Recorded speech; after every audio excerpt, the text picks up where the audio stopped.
Chapter 7, Reality TV Star.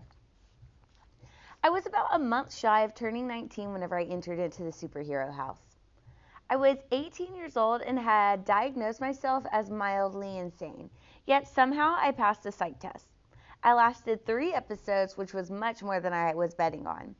It was a fun experience, and even though the show wasn't for me, I did realize I had a knack for being a character. So I started being Trish, the reality TV star, in the real world and on job interviews. During my time on the show, I realized adults were no different than kids in high school. They like to mock what they fear, and they fear the unusual. On the show, there was a contestant who condemned me and thought it was his right to judge me. He called me dumb and fake, and it took me a little aback as I had never experienced this with adults since moving to Los Angeles. I felt like I was in the Twilight Zone and back in high school with such childish and hurtful actions. His digs at me were captured on camera. He made me cry, and it eventually led to his demise on the show, even before me. In some way, I was numb to it. I cried because now I was being humiliated on national TV, but it didn't sting. I guess I was used to the name calling from 10 years ago as a child and a teenager. I was only in the house for a few days, but when I got out, I had a renewed sense of motivation to keep going and keep striving towards my Hollywood goals. I always give myself the hardest kick in the butt after failure, or if someone tells me that I can't do something. Being on Superhero gave me a renewed self-confidence that I was going to be back on television. Or perhaps this may even be my break. Upon leaving the house, I went back to stripping, but I also got a job at a t-shirt shop in Hollywood Highland Mall. It was fun because I got to design t-shirts for tourists, and I also got to meet celebrities and watch shows being filmed at the Kodak Theater. I felt like I was part of Hollywood, the business, even if it was just Hollywood, the ghetto city of Los Angeles. The club I went to was a new one, a famous one mentioned in a Motley Crue song, off the Sunset Strip. I liked this one best because once again I got to meet celebrities and I felt like those were my connections. I mean, you always hear about wannabe actresses sleeping with directors and actors and thus capitulating their careers, right? Wrong. I would sleep with any guy I'd recognize from any show. He made me feel special and I was getting paid. Did that throw you? It threw me too. After having sex with these guys, they would tip me more than a couple of $100s. Well, they would ask me to come to their house for sex, and I would make thousands. A couple of $1,000s may not seem like a lot for sex, and why would it? These Hollywood hotshots have millions. But they don't pay you for sex. They pay you to leave. None of these actors ever took me out on dates. My Rolodex of celebrities would put Heidi Klum to shame. However, I don't consider what I was doing illegal. I was willing to have sex with them for free.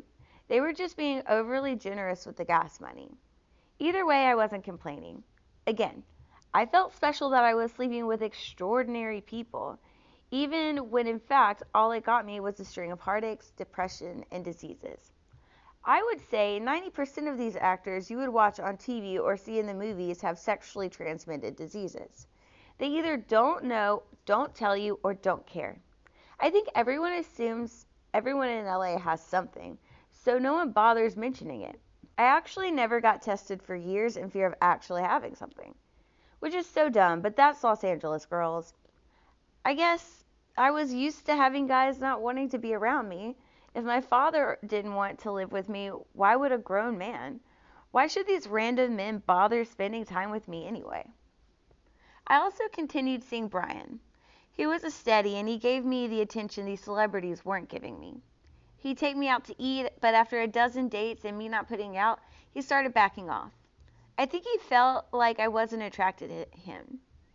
We emailed every day, but the dates became more and more sparse.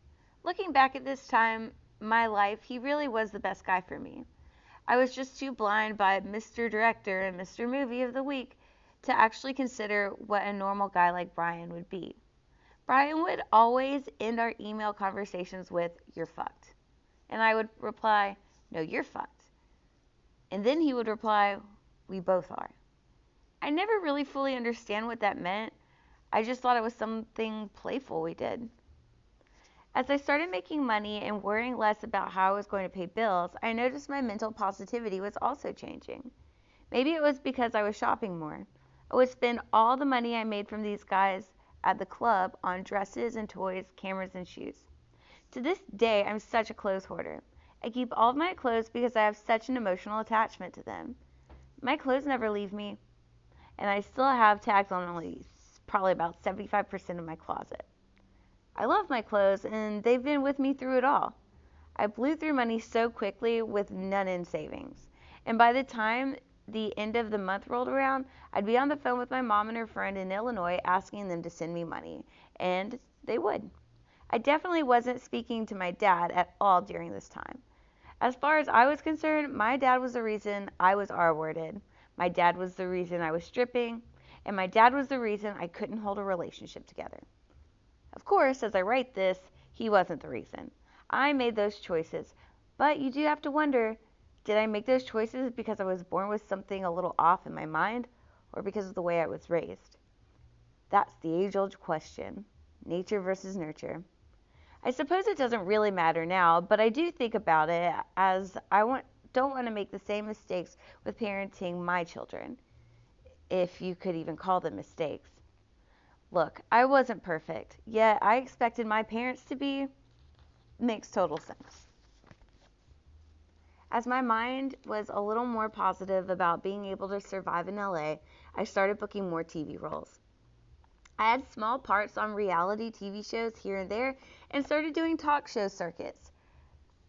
Talk shows were the ones that were primarily casting on Craigslist. I had no idea about how to go about getting an entertainment manager. And you know what? I still don't. To this day, I've worked over 100 TV shows and I have never had an agent or manager. I booked all of these myself.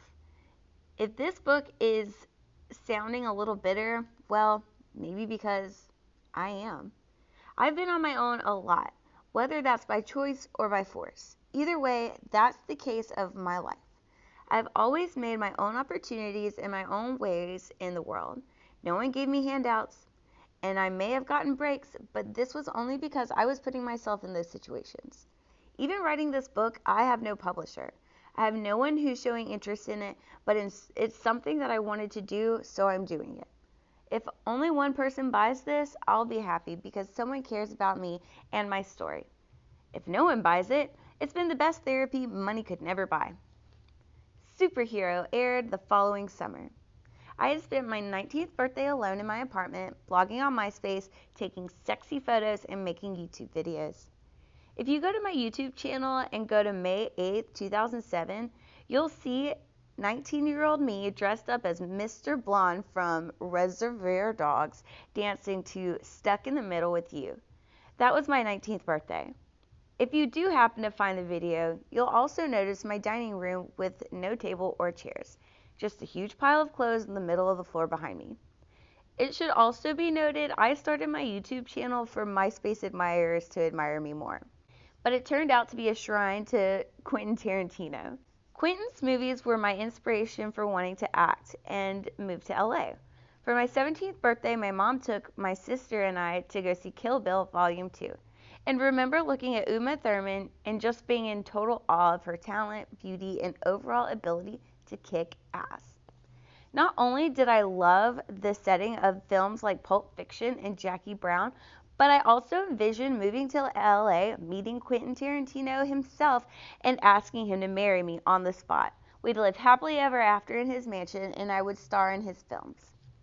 Well, not to my surprise, I actually did get to meet Quentin right around this time. Remember earlier when I mentioned that if I want to meet someone, I will find a way? I owed this one to director Eli Roth. I mentioned their name because they were the only positive person that encouraged Hollywood in me. They weren't a sleazebag, at least not in my experience. I, along with 100,000 other people, was friends with Eli on MySpace. What was cool about his page as opposed to other celebrity pages was that he actually blogged and responded to fans. I know I emailed him a couple of times via MySpace, and the first time he left a comment on a photo of mine, I remember total panic. I was getting attention from someone of importance, and it wasn't because I was having sex with him. I've never even met him, and I guess he took notice of my admiration for Quentin Tarantino because my name was Grindhouse Barbie on MySpace.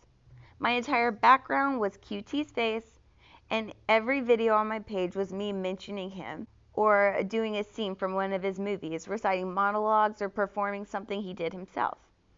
One day I actually got a private message back from Ellie telling me about how a special screening of some movie at the New Beverly Theater down the street from me was about to hit, and he hinted that Quentin was going to be there, to which I immediately jumped on and was the first in line for this screening. I went by myself, as did I most places when living in Hollywood. But I remember distinctly Ellie and his brother came up to me as they recognized me from MySpace. Ellie had asked if I had met Quentin yet. I said no, and he took my hand and led me to him. Did we mention the recurring theme of me blacking out in this book yet? Maybe 1 or 2 times? Well, these blackouts happen a lot more to me. It's like I go out of my mind and I can't remember events taking place. After being introduced to Quentin, I remember him asking me if I was the girl who stood out on Hollywood Boulevard as Wonder Woman. Supergirl, but yeah, close enough. And then he said something about me doing YouTube videos, and that's all I remember. I do remember a guy that took a photo of the 3 of us, which I thought was super cool because I didn't even ask. And I don't think anyone did, but it's not that cool to ask for photos whenever you're with celebrities. So some photographer took the photo, gave me his card, and said he'd send it to me. However, he never did, but that's okay. I met Quentin a few more times after the book signing and stuff, and he always remembered me. And of course, it was more than appropriate to get a photo at these types of events. If you're still on my YouTube page, look up Hi Quentin Tarantino. It's me on The Price is Right spinning the big wheel. Drew Carey asked me who I wanted to say hi to as I was spinning, and I said hi to Quentin Tarantino, hoping he'd remember how beautiful I was and that he'd call me and ask me to marry him. Never happened.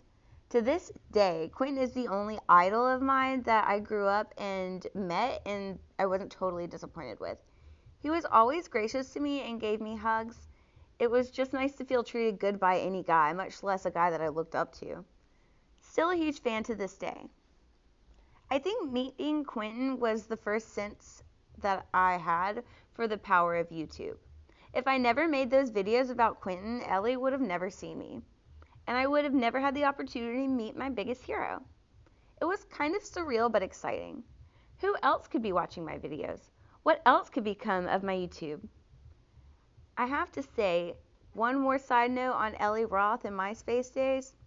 I also owe Ellie the biggest thank you for my best friend in the whole world, Jeff. Jeff had co-written the Fox trailer Thanksgiving with Ellie, and this was featured in Quentin Tarantino and Robert Roth's Grindhouse. So obviously I friended Jeff via MySpace after seeing him. Jeff is the only one consistent friend I've ever had in my life. He knows what a crazy stalker fan I was of the trailer of the movie and of Quentin Tarantino, but he embraced my crazy from early on. We talked for years online and then on the phone before we actually met in person. But even now we almost talk every day, and he's my best friend and one of the biggest supporters. He's been with me through pretty much the rest of the book. He knows all of my secrets and would never judge. Jeff, I love you so much, and I'm so happy my crazy ass stalked you on MySpace because now we're truly 2 peas in a very messed up pod. Thank you for loving me unconditionally throughout these past 6 years, and for the record, Jeff and I are really just friends. We've never had sex, and we've never even kissed. But he has agreed to impregnate me if I'm not knocked up by the time I'm 30.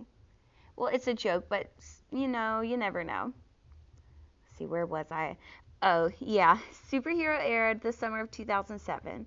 I didn't get my big break, but my comic book posters of Miss Limelight, the character name had to change for copyright reasons, so it was epic. We're all over Los Angeles. I was pretty excited to be on the television show and even had posters hanging on the walls in Silver Lake, and it aired in commercials during prime time. Superhero also brought me a new adventure I was to be on for the next 3 years, and that was working the comic book convention circuit all across America. Now, most of you have probably heard of San Diego Comic-Con and think that it's just a bunch of nerds dressed in costumes once a year, and that's pretty much all there is to it. I know. I thought the same thing before I went on a series of Comic-Con tours too. In fall of 2007, I would spend my weekdays at strip clubs and the weekends flying across the country to attend Comic-Con book signings with my fellow superheroes. It was pretty exciting to be flown in and stay in paid hotel rooms, get to meet stars of the past. For those of you who've never been to any Comic-Con or a Comic-Con outside of the San Diego one, let me just give you a quick, brief overview of what takes place at these kinds of events. Nowheresville, Midwest, USA. Comic book conventions take place at the convention center, hotel, ballroom, etc., and celebrities, aka people who might have been on TV back in the early 1970s, sell their photos and their souls for $20 at a time. There are also vendors who sell merch, comic book artists who sell their literature, food, costume contests, and a whole lot of locals who put on their best Halloween costumes and parade around in a room full of other people just like them. I would say it's a place for nerds to go and not be judged, but after years and years of working these shows, I know firsthand nerds are the most judgmental. If the metal isn't perfect on your Slave Leia costume, or if you don't have an inkling of who a stormtrooper is, as was the case with me, FYI, they're the ones who look like white robots. They laugh at you. Literally, they laugh at you. Crazy, right? I was getting booked through this guy who had approached all of us at the superhero cast after the show had aired. He had a bunch of D-list actors, and I thought, well, why not? What do I have to lose? These conventions for me at the time were solely about money. I sold my Limelight headshots for $10 and maybe made an extra $500 a week. My booking agent got 10%, so it was a little less than that. Plus, I had to pay for food and my costume to get cleaned. It was around this time that I started bleaching my hair bright blonde, so I was always an added expense when I would go out of town. However, over the years, they really became more about the experience of meeting people who knew who I was and who wanted to meet me. However, people wanting something from you mixed with having a following is, well, the beginning stages of my paranoia. I think once I felt the pressure of being in the public eye, even in a very minor way, it messed with my psyche, my sanity, if you will. Of course, sleeping with any guy who'd look at me and lived in anything but an apartment really didn't help my mental state either. But I didn't understand that until many years later, and many, many therapy sessions. I'm jumping ahead of myself, so we'll get there, okay? Well, let's see, where were we? You're gonna keep reading, won't you? I've noticed my fans were mostly middle-aged men, which kind of surprised me.